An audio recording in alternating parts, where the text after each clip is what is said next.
ये कहना है, मुझे नहीं लगता है कि दीदी कभी भी किसी भी धर्म का अपमान कर सकते। आप जीतेंगे तो सबसे दुर्भाग्यपूर्ण होगा, हम अपनी हार को स्वीकार करेंगे मगर हम गद्दारों को वापस नहीं लेंगे। टीएमसी की लड़ाई किसी पार्टी से नहीं है, आप सोचिएगा। देखिए इलेक्शन जब होता है ना तो ऐसे सर उम्र बहुत से उड़ती है। आज मोदी का भी बहुत से रिमर हो, कोई बोलते हैं कि मोदी चले गया, कोई बोलता मोदी है साथ है। जहाँ तक सोनू रहेगा, हम जिएंगे इनके साथ, मरेंगे इनके साथ। अब 7वां चरण है, 7वां चरण में इस बार जो है लोगों ने मन बना लिया है कि अब की बार भाजपा की हार, अब की बार मोदी तड़ी बार। देखा गया है इधर 2011 के बाद से वो हमेशा मुसलमानों के दुख सुख में खड़ी रही है। वो CA/NRC हो या कुछ भी हो। कहा था 15 लाख रुपया भी दावा करके बोलते कि हम देंगे। आपके खाते में 15 लाख रुपया आया? चलिए, हो सकता है हमारे खाते में नहीं आया होगा। बीजेपी के कार्यकर्ता से पूछिए, उनके खाते में 15 लाख रुपया है। मोदी जी पूरी तरीके से जुमलेबाज प्रधानमंत्री है। ये मुल्क की सालिमत को बचाना है, इसलिए हमारे रियासत की वज़ीर आला ममता बनर्जी के जो कैंडिडेट है हमारे सुदीप बंदोपाध्याय के हिमायत में हम लोग तमाम लोग वोट मांगने आए हैं। लोकसभा चुनाव 2024 के 6 फेज में मतदान हो चुके हैं और आखिरी फेज के मतदान 1 जून को होना है, जिसके लिए हर पार्टी आखिरी चुनावी प्रचार के लिए अपनी पूरी ताकत झोंक रही है। इसी क्रम में 39 नंबर वार्ड में कोलकाता नॉर्थ लोकसभा क्षेत्र से टीएमसी उम्मीदवार सुदीप बंदोपाध्याय के समर्थन और अली हुसैन सोनू के नेतृत्व में सार्वजनिक बैठक का आयोजन किया गया। इस मौके पर टीएमसी विधायक विवेक गुप्ता, 57 नंबर वार्ड के काउंसिलर जीवन शाह, 42 नंबर वार्ड के काउंसिलर महेश शर्मा, अली हुसैन सोनू सहित कई कार्यकर्ता व समर्थक मौजूद दिखे। इस दौरान टीएमसी द्वारा बीजेपी पार्टी पर जमकर हमला बोला गया। एक तरफ विधायक विवेक गुप्ता ने कहा, मोदी जी खिसियानी बिल्ली खंबा नोचे का उदाहरण पेश कर रहे हैं। कभी वो खुद को भगवान बताते हैं तो कभी कुछ। तो वहीं टीएमसी से भाजपा में शामिल हुए भाजपा उम्मीदवार तापस रॉय को उन्होंने पार्टी का बड़ा गद्दार बताया। अली हुसैन सोनू भी पार्टी की जीत को लेकर काफी आश्वस्त नजर आए। उन्होंने कहा, 4 जून को पता चल जाएगा कि जनता ने सत्ता की गद्दी पर किसे बिठाया है। कह रहे थे क्या बोले, देखिए खिसियाई बिल्ली खम्मा नोचे, मोदी जी क्या बोल रहे खुद नहीं समझ में। कभी अपने आप को भगवान बोलते हैं, कभी कुछ बोलते हैं। उनकी सरकार जो है बोलती लव जिहाद बोल के कुछ नहीं होता है, वो बोलते लव जिहाद होता है। पहले बोलो आपस में खुद ठेक कर ले। वोट जिहाद पे क्या? वोट जिहाद क्या होता है पहले तो मुझे ये समझा दे। अच्छा क्या बुरा है, मैं बोलता हूँ गलत क्या है। हमने दीदी ने एक लाइन कहा था बहुत साल पहले कि जो दूध देने वाली गाय है उसको सब पूछते। आज मैं ममता बनर्जी के इन मुसलमानों के पास में आप आते नहीं, मैं आता हूँ प्यार का पैगाम लेकर, क्योंकि मुझे इनमें इंसान दिखता है, आपको इनमें अपीसमेंट दिखता है। ये आपकी तकलीफ है, आपकी गलती है, आपके दल का प्रॉब्लम हो सकता है, हमारे ऐसा कोई प्रॉब्लम नहीं।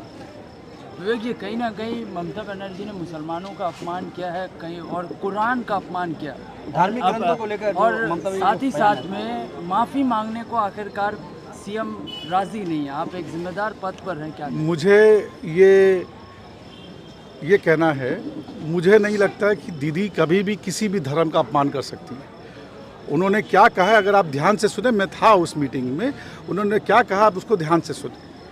वो कभी भी उस सब धर्म का सम्मान करती है, क्योंकि उनका मानना है धर्म अपना अपना, उत्सव सबका, और वो सब धर्मों में जाती है, सब जगह उत्सव भी बनाती है, सब में शामिल होती है और सब उनके करीब है। तो अपमान करने का तो सवाल ही नहीं उठता। मैं आपकी बात से एकदम भी राजी नहीं हूँ। बहुत लोग ये कहना है कि इस बार जो है मुस्लिम वोट जो है बढ़ रहा है उत्तर कोलकाता में। अगर बटा मुस्लिम वोट तो ये बहुत दुर्भाग्यपूर्ण बात होगी। इसका मतलब कि हमारे दुश्मन अपनी चाल में कामयाब हो जाएंगे और मुसलमानों को गुमराह करने में कामयाब हो जाएंगे। अच्छा, 26 अप्रैल का ये वीडियो है कुरान का, मगर वायरल अब हो रहा है, तो क्या साजिश लग रहा है? आजकल डीप फेक बोल के भाई आपको भी मालूम है कितना तरह का फेक वीडियो है। अब संदेश खाली, एक आदमी को जेल भिजा दिया, कई औरतों ने कहा मेरा रेप है। अब जब जज साहब पूछ रहे कि भाई एक औरत तो सामने हो जिसका रेप हुआ, कुछ सामने आने को तैयार नहीं है। तो ये झूठ की जो फैक्ट्री है, इसका दुकान और 2-3 दिन है, 1 तारीख के बाद ये फैक्ट्री भी बंद हो जाएगी। फर्जी वीडियो मान रहे हैं। मैं जब तक देखिए, जब तक कोई जेन्युइन इसको प्रमाण प्रूव नहीं कर देता, तब तक तो हमें इसको फर्जी मान लेना चाहिए। तापस रॉय कहीं ना कहीं बोल ले कि अगर हम जीतते हैं तो टीएमसी में छलांग मार लेंगे, और आप उनको वोट देते तो हम टीएमसी उनको टीएमसी में वापस ले कौन रहा है? किसी ने उनको निमंत्रण दिया है? अरे कोई दावत थोड़ी है कि कोई निमंत्रण, किसी ने निमंत्रण नहीं दिया है। आप जीतेंगे तो सबसे दुर्भाग्यपूर्ण होगा, हम अपनी हार को स्वीकार करेंगे मगर हम गद्दारों को वापस नहीं लेंगे। मोदी जी का प्रचार आज अर्जुन सिंह के बारे में भी तो आप लोग ऐसे ही बोल रहे थे। अर्जुन सिंह को पार्टी में वापस जरूर लिया गया मगर उसको कोई पोस्ट नहीं दिया गया। आपने देखा कि उसको टिकट नहीं दिया गया। उसके बाद देखिए वो अपना स्वतंत्र जो भी चाहे करे। उसको बहुत सारे उपाय दिए गए थे कि भाई आप दल के लिए काम करना चाहते हो तो और भी कई रास्ते हैं। हर समय पद पाना, पोस्ट पाना। आज यहाँ इतने सारे वर्कर्स हैं टीएमसी के, पोस्ट को इसी एक को मिल सकता है, सबको पोस्ट नहीं मिल सकता है। दल जिसको लगता है कि भाई इसको देकर दल का सबसे ज़्यादा फायदा हो सकता है, दल उसको मौका देती है। इसका ये मतलब थोड़ी कि बाकी लोग खराब हैं या बेकार है। मोदी जी का अर्जुन सिंह जी एक मिनट, अर्जुन सिंह जी अपने लिए काम करते हैं, दल के लिए नहीं। ये बहुत बड़ा फर्क है। ये फर्क जानना चाहिए, पहचानना चाहिए, समझना चाहिए। अली सोनू फिर से आपकी पार्टी में आ गए हैं, क्या कहेंगे? उनका स्वागत है। हम दिल से कभी भी दूर नहीं हुए थे। कुछ दिनों के लिए ये अपना कहीं दूसरी जगह चले गए थे, अब वापस हमारे साथ है और अब कंधा से कंधा मिलाकर 1 तारीख को ये इनकी पूरी टीम केला बागान से रिकॉर्ड तोड़ जीत दिलाएगी टीएमसी को। बहुत बहुत शुक्रिया, थैंक यू। भवन में मैं गया, उनसे मिला जुला। उसके बाद उन लोगों ने मेरे शर्त के हिसाब से वो लोग हमको दिया कि जो हमने चाहता था वही लिया, वैसे किया और उसको जिताना है, ये मेरा मकसद। यार कोई मकसद नहीं। आज का जलसा बहुत सक्सेसफुल रहा, इससे आप लोग का हौसला कितना बुलंद हुआ? बहुत बुलंद है हौसला। हौसला तो शुरू से बुलंद है अशफाक भाई, ऐसा बात नहीं है कि आज ही बुलंद है। हौसला शुरू से मेरा बुलंद है। लेकिन सबसे बड़ी बात नहीं, इसमें 2-4 आदमी जो ऐसे आए हैं जो कि बहुत कम आते हैं, जैसे जीवन सा हुआ, ये बहुत कम आते हैं। जीवन सा नहीं आते किसी के प्रोग्राम में, लेकिन हम बहुत पुराने तिरमुल हैं, उनसे दिल से जुड़े हुए हैं हमारे। उनका मेरे दिल बहुत मिली हुई है, इसलिए वो हमारे प्रोग्राम में आए हमको मुबारकबाद देने के लिए। और देखें कि बहुत अच्छा प्रोग्राम सोनू किया है। मेरे एमपी सुदीप बंदोपाध्याय ने हमको कहा कि तुम प्रोग्राम करो, हम तुम्हारे साथ हैं। विवेक गुप्ता जी ने भी हमको मेरे पूरा सपोर्ट किया है। बस हम चाहते हैं कि यह मिलकर तृणमूल कांग्रेस के इस वार्ड से ज़्यादा वोट को जिताएं। कोलकाता नॉर्थ में लीड कर रहा है सुदीप बंदोपाध्याय को, लीड करवा रहे हैं। 5000 वोट से कम से कम करेंगे। कोलकाता बहुत नॉर्थ छोटा वार्ड से है ना मेरा। 9000 9,500 वोट ही होता है। 9000 वोट होता है। 9000 वोट में अगर सब पार्टी अगर थोड़ा ले ले तो कम से कम 5000-6000 वोट का तो हमको लीड होना चाहिए मेरे हिसाब से। कोलकाता नॉर्थ से अगर काम हो तो नॉर्थ से टीएमसी की लड़ाई किस पार्टी से? कोलकाता नॉर्थ से टीएमसी की लड़ाई किस पार्टी से? किसी पार्टी से नहीं है, किसी पार्टी से नहीं है। टीएमसी की लड़ाई किसी पार्टी से नहीं है। आप सोचिएगा, देखिए इलेक्शन जब होता है ना तो ऐसे सारी उम्र बहुत से उड़ती है। आज मोदी का भी बहुत से उम्र हो, कोई बोलते हैं कि मोदी चले गया, कोई बोलता मोदी है ना। वो जब 4 तारीख के बाद में डब्बा खुलेगा तो सबको मालूम होगा। इसी तरह हमारा भी एमपी का लड़ाई किसी से नहीं है। मेरे एमपी बारी मोहम्मद से जीत रहा है। अपने वार्ड के लोगों से क्या बोलेंगे? मेरे वार्ड से लोगों से मेरा अपील है कि जितना भी मेरे वार्ड के हमारे चाहने वाले हैं, हमारे मानने वाले हैं, अगर हमसे कोई तकलीफ है तो जिल्दा माफ़ करें हमको। और किसी और से भी तकलीफ है तो मैं उससे भी माफ़ी चाह रहा हूँ। अपने उसके लिए मैं माफ़ी चाह रहा हूँ कि अपने कोई भी शिकवा गिला ख़त्म करके अपना कीमती वोट मेरे एमपी सुदीप बंदोपाध्याय को देकर जिताए, ताकि हमारा भी सर मजबूत हो जाए, सर खड़ा हो जाए, मैंने फ़क्र से मेरा सर ऊँचा रहे।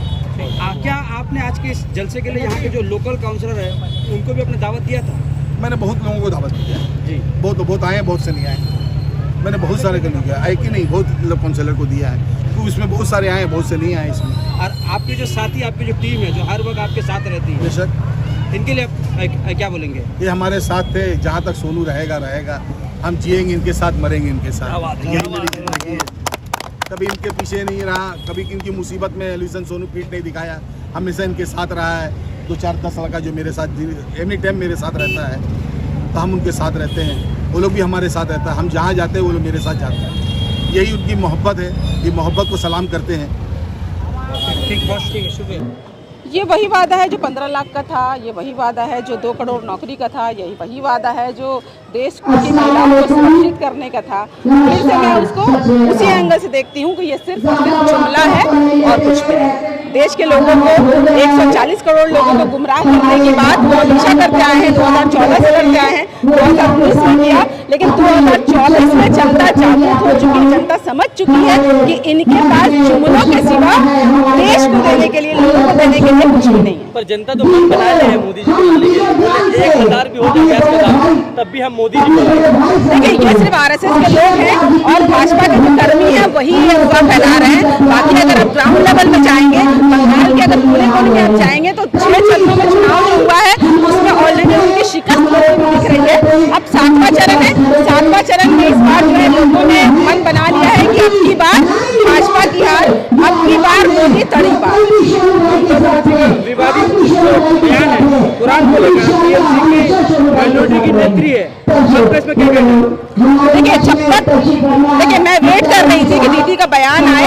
दीदी ने ये स्पष्ट कर दिया है कि दीदी ने ऐसा कुछ कहा ही नहीं है। तो जब दीदी ने ऐसा कुछ कहा ही नहीं है, देखिए अभी बहुत डीप फेक का जमाना है, बहुत कुछ आजकल जो है ना चेंजेस किया जा सकता है।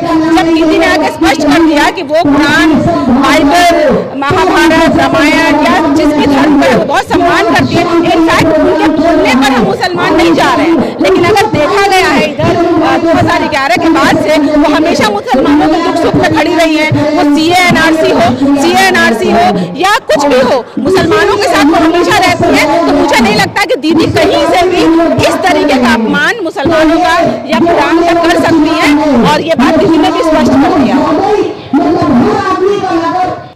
सबसे पहले तो मैं हमारे दोस्त, हमारे बहुत पुराने साथी अली भाई को अली हुसैन सोनू भाई को खुशामदीद कहने आया हूँ कि ये कुछ दिनों के लिए किसी वजह से हम लोग से रूठे हुए थे, तो कहीं और बैठे हुए थे, वो वापस आए हैं फिर एकदम कर्मठ सिपाही की तरह।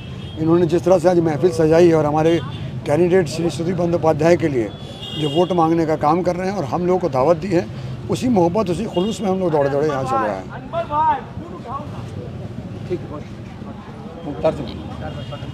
शाम से पूछ लोगे जी मुख्तार साहब, आप लोग आज वार्ड 39 में मौजूद है, क्या बोलेंगे?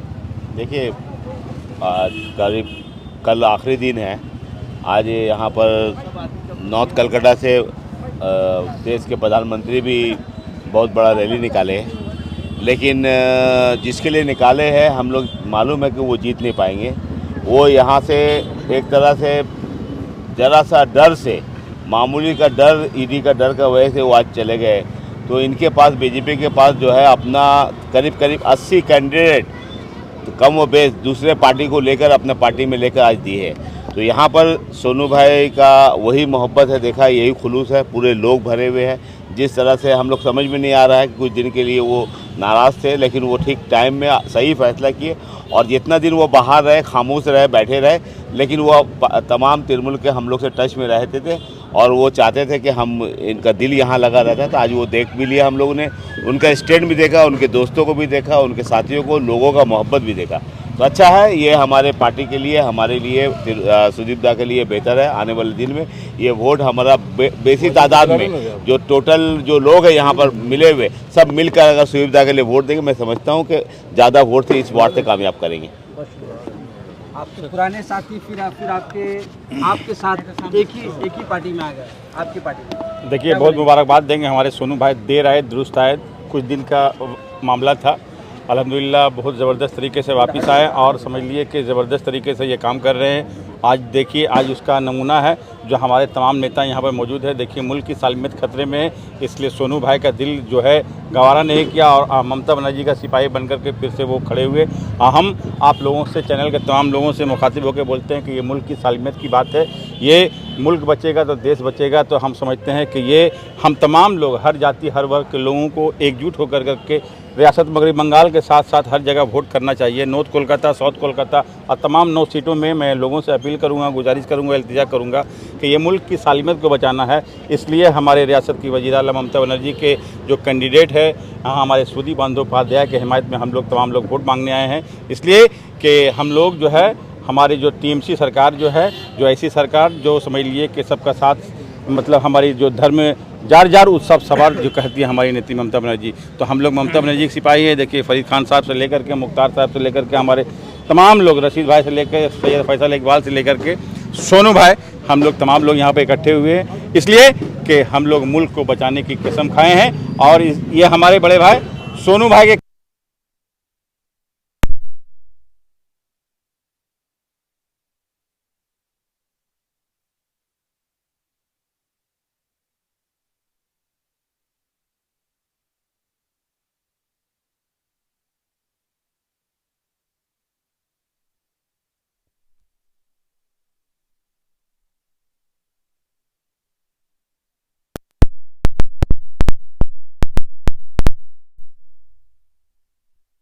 साथ रहते हैं जो लीडर ममता दीदी का छवि जहाँ पे है, बंगाल का आदमी वहाँ पे है। सुदीप दा को कितना का मार्जिन लगता है दादा इस बार? क्या क्या क्या होने जा रहा है? मैं सर्वोलॉजिस्ट नहीं हूँ, मुझे पता नहीं है। फिर बोल रहे ममता दीदी का छवि जहाँ पे है बंगाल 57 से कितनी वोट ला रही है? 57 से कितनी? आपकी पार्टी का मुकाबला किससे इस बार? जिस तरह से आज दमखम के साथ दूसरे बंगाल में एंटर किए, डेमोक्रेसी है, सब पार्टी सब जगह बना सकते हैं, ये जनता एक खूबी है। सब सबका प्रचार करेगा। आगे भी एक बार आया था, आगे भी आया, हमारी हत्या कर दिया, हम हत्या कर दिया।